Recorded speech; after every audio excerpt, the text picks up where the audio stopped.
हिमाचल विधानसभा चुनाव को लेकर प्रदेश में चुनावी सरगर्मियां तेज हो गई हैं और एक पार्टी दूसरी पार्टी के खिलाफ जमकर जुबानी हमला बोल रही है। इसी कड़ी में सिरमौर जिला के रेणुका जी पहुंची अलका लांबा ने प्रदेश की जयराम सरकार पर जमकर जुबानी हमला बोला। कांग्रेस की राष्ट्रीय प्रवक्ता अलका लांबा ने हिमाचल सरकार में ऊर्जा मंत्री सुखराम चौधरी पर भ्रष्टाचार के गंभीर आरोप लगाए। उन्होंने सरकार पर शोंग टोंग करछम बिजली परियोजना में सीधे तौर पर करोड़ों रुपए की धोखाधड़ी होने की बात कही और इसमें सीधे तौर पर ऊर्जा मंत्री सुखराम चौधरी की संलिप्ति होने का दावा किया। इनके ऊपर गंभीर आरोप लगे हैं। ये भ्रष्टाचार के खिलाफ लड़ने आए हैं, खुद भ्रष्टाचार में पूरी तरह से लिप्त हैं। मैं सवाल पूछती हूँ, हाँ ना का जवाब श्री सुखराम जी आपसे मांगती है सिरमौर और हिमाचल की जनता। शोंग टोंग करछम बिजली परियोजना में 396 करोड़ की धोखाधड़ी हुई या नहीं हुई? हाँ या ना जवाब दीजिए। आईपीडीएस कार्यों में खरीदी गई घटिया सामग्री, खरीदारी में सामग्री घटिया खरीदी गई।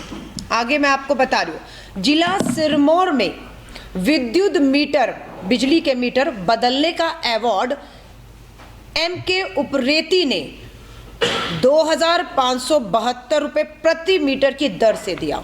प्रति मीटर कितना? 2572 रुपए। अब आप आगे आ जाइए इसकी असली कीमत पर। जबकि इसी काम का अवार्ड विद्युत मंडल भटसर में 65 रुपए प्रति मीटर की दर से हुआ। एक ही राज्य है, एक ही सरकार है, एक ही मंत्री है, लेकिन एक ही मीटर है, लेकिन वो मीटर कहीं पर मात्र 65 रुपए और कहीं पर 2572 रुपए में कैसे बिक रहा है। इससे राज्य विद्युत बोर्ड को लाखों रुपए का चूना लग रहा है। ये पैसा कहां, किसकी जेब में जा रहा है? क्या ये जो अलका लांबा, पूछ लीजिएगा, भारतीय राष्ट्रीय कांग्रेस की प्रवक्ता, बिजली मंत्री आपके ऊपर आरोप लगा कर गई है, इस पे आपका क्या कहना है कि ये सच है या झूठ है? वहीं अलका लांबा ने कहा कि महत्वपूर्ण रेणुका जी बांध परियोजना के विस्थापितों के साथ जयराम सरकार अन्याय कर रही है और उनका हक छीना जा रहा है। उन्होंने कहा कि विस्थापितों को उनकी मांगों के मुताबिक मुआवजा नहीं दिया जा रहा।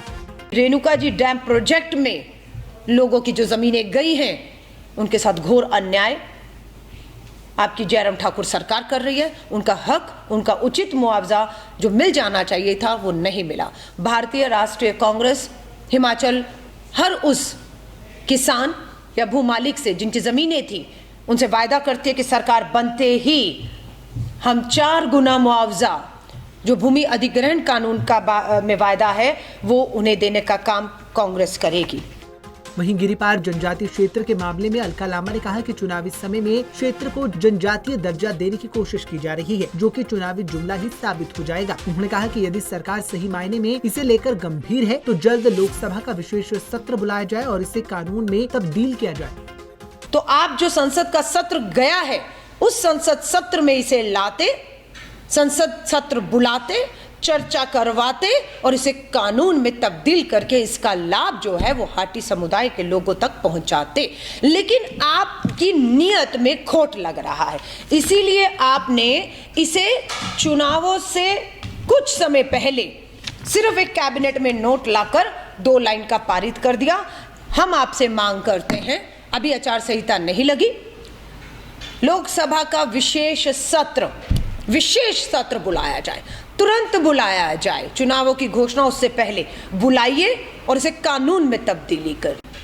तो मैं हाटी समुदाय के लोगों को बधाई देती हूँ, स्वागत करते हैं, पर हम उनको कह रहे हैं आपके साथ एक छलावा, एक धोखा मात्र चुनावों के चलते, वोट के तहत एक जुमला ना होकर रह जाए। हम आपके साथ खड़े हैं और मांग करते हैं कि तुरंत सत्र बुलाकर इसे कानून में तब्दील करके इन लोगों का हक और अधिकार है वो दिया जाए। अलका लांबा यही नहीं रुकी, उन्होंने मुख्यमंत्री जयराम ठाकुर पर निशाना साधते हुए कहा कि मुख्यमंत्री जयराम ठाकुर सबसे कमजोर मुख्यमंत्री साबित हुए हैं और उनकी अधिकारियों पर कोई पकड़ नहीं है।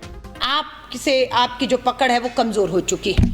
निशा सिंह आपकी एक अधिकारी है, वो आपको बेनकाब करती हैं कि किस तरह से एक प्रशासनिक अधिकारी दूसरे प्रशासनिक अधिकारी से लड़े हुए हैं। अखबारों की सुर्खियां बनी और मुख्यमंत्री जयराम ठाकुर जी को कहने पर मजबूर होना पड़ा कि प्रशासनिक अधिकारी अपनी लक्ष्मण सीमा में, रेखा में रहे।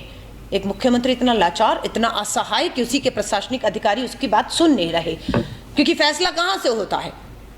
अधिकारी कभी वहां से आता है, पीएमओ से फैसला आ जाता है, इन्हें ही नहीं पता चलता। कभी गृह मंत्री फैसला करके भेज देते हैं, तो कभी जेपी नड्डा जी की चल जाती है, तो कभी अनुराग ठाकुर जी की चल जाती है, और ये मात्र एक कठपुतली मुख्यमंत्री के हाथ से चीजें अब पकड़ कमजोर हो रही है, जिसका नुकसान, जिसका खामियाजा पूरे हिमाचल के लोगों को उठाना पड़ रहा है। वहीं आम आदमी पार्टी पर निशाना साधते हुए अलका लांबा ने कहा है कि हिमाचल में आम आदमी पार्टी बीजेपी की बी टीम के रूप में काम कर रही है। वहीं अलका लांबा ने सीएम को चेतावनी देते हुए कहा कि सीएम अपनी हार को लेकर कांग्रेस पार्टी के नेताओं से संपर्क करना बंद करें। भाजपा ने अपनी बी टीमों को सक्रिय कर दिया है। पूरे हिमाचल में कोई पूछे कि इनके पास कहां से इतना धन और बल आ रहा है वॉल राइटिंग, मैं बी टीमों का नाम नहीं ले रही हूँ, कुछ दिल्ली से आई है और कुछ यहाँ पर है। जो दिल्ली से आई है उनके प्रभारी पहले यहां पर थे, दिल्ली के ही स्वास्थ्य मंत्री, 2 महीने से ईडी ने जेल में डाला हुआ है। वो प्रभारी थे, हिमाचल में भ्रष्टाचार के नाम पर वो वोट मांग रहे थे और खुद ही जेल में बैठे हैं 2 महीने से। उसके बाद दूसरे मंत्री भेजे गए, शिक्षा मंत्री, और जब दिल्ली के शिक्षा मंत्री यहां पर आते तो पता लगता है वो शिक्षा नहीं, शराब से पैसा कमाने की कोशिश कर रहे थे। सीबीआई की उन पे भी रेड पड़ती है, वो भी यहां से दौड़ भागते हैं। तीसरा आता है पंजाब का मुख्यमंत्री, यहां पर रैलियां कर रहे हैं, करोड़ों रुपए टैक्स पेयर का यहां पर विज्ञापनों पर और दीवारों पर राइटिंग पर फूक रहे हैं, और वही यहां कहता है नशे को खत्म करेंगे, रोजगार देंगे, और वही पता लगता है जर्मनी से फ्रैंकफर्ट जो हमारा है एयरपोर्ट, वहां से लुफ्तांसा एयरफोर्स से उन्हें एयरपोर्ट से इसलिए उतार दिया गया फ्लाइट से क्योंकि वो नशे में थे। ऐसे लोग, ऐसी पार्टी यहां पर प्रचार करने आ रही, तो ये साफ पता है कि सिर्फ भाजपा के खिलाफ जो वोट पड़ेगा उसको भाजपा कोशिश कर रही है कैसे बांटा जाए और दोबारा सत्ता पे काबिज हुआ जाए। आपको चुनौती दे रही है, अपनी हार से बौखलाकर आप कांग्रेस के नेताओं को लगातार संपर्क कर रहे हैं, क्योंकि आपको पता है कि आपके विधायक, आपके मंत्री, आपके नेता इस चुनाव में हारने जा रहे हैं, इसलिए आप कांग्रेस के नेताओं को संपर्क कर रहे हैं। मैं चेतावनी दे रही हूं जयराम ठाकुर जी कि आप ये करना बंद कीजिए। गौर हो कि रेणुका जी पहुंची कांग्रेस की राष्ट्रीय प्रवक्ता अलका लांबा ने जहां प्रदेश में कांग्रेस के मजबूत होने का दावा किया, वहीं बीजेपी पर भी जमकर निशाना साधा। उन्होंने आप पार्टी को बीजेपी की ही बी पार्टी करार देते हुए सीएम को कांग्रेस के नेताओं से दूर रहने की नसीहत दी। खैर, अब देखना ये होगा कि अलका लांबा के इन आरोपों के बाद बीजेपी के नेता इस पर क्या कुछ प्रतिक्रिया देते हैं। पंजाब केसरी टीवी के लिए नाहन से विनीता शर्मा की रिपोर्ट।